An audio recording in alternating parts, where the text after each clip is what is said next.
dari Tuhan. Tuhan berkata begini dalam Ibrani, jagalah, jangan sampai ada satupun yang keluar dari kasih karunia Tuhan.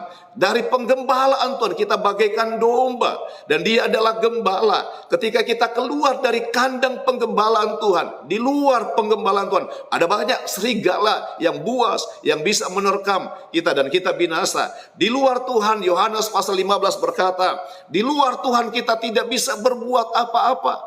Hanya di dalam Tuhan kita bisa sukses, hanya di dalam Tuhan kita bisa diberkati, hanya di dalam Tuhan kita bisa disembuhkan, hanya di dalam Tuhan kita mampu kuat. Saudara berjalan melewati hari-hari yang semakin, saudara, penuh dengan pergumulan ini. Jadi yang pertama yang Tuhan kehendaki, hendaklah hidupmu tetap di dalam Dia. Nah, yang kedua, saya mengajak kita merenungkan bersama, yaitu hendaklah engkau berakar di dalam Dia. Hendaklah hidupmu berakar di dalam Dia. Pertanyaannya begini, apa yang dimaksud Tuhan tentang berakar di dalam Dia?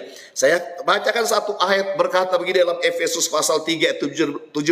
Sehingga oleh imanmu Kristus diam di dalam hatimu, dan kamu berakar serta berdasar di dalam kasih. Jadi berakar di dalam Dia sama dengan berakar di dalam kasih. Bukankah Allah itu kasih? 1 Yohanes 4 ayat 16 berkata, Allah adalah kasih. Jadi kalau kita berakar di dalam Allah, berakar di dalam Tuhan, itu sama saja, sama dengan berakar di dalam kasih, saudara. Dalam setiap perumpamaan di dalam Mazmur, juga di Injil, banyak kali Tuhan berbicara tentang pohon yang merupakan gambaran tentang hidup kita sebagai anak-anak Tuhan. Tuhan kadang menggambarkan kita sebagai pohon aras di Bukit Libanon, saudara. Bagaikan juga pohon anggur, saudara. Saya mau berkata bahwa, saudara, akar itu membuat pohon itu kuat. Semakin akar itu, saudara, panjang, semakin dalam akar itu, maka pohon itu semakin tinggi dan juga semakin kuat.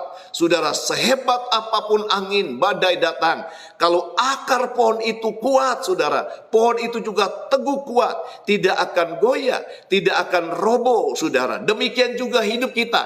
Kata Tuhan, supaya kita kuat, hendaklah engkau berakar di dalam kasih. Jadi ternyata kasih yang membuat hidup kita kuat di hari-hari ini. Melewati begitu banyak persoalan hidup, kasihlah yang membuat kita bisa kuat.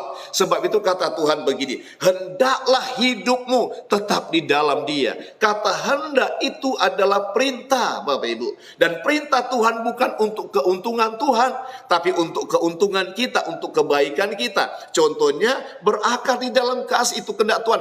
Ketika kita berakar di dalam kasih, maka kita menjadi bagaikan pohon yang kuat, pohon yang tidak mudah goyah, tidak mudah saudara roboh, saudara. Jadi yang membuat kita kuat adalah kasih. Kasih yang semakin bertambah-tambah di dalam Kristus. Saya kepingin jelaskan, saudara, di dalam Alkitab.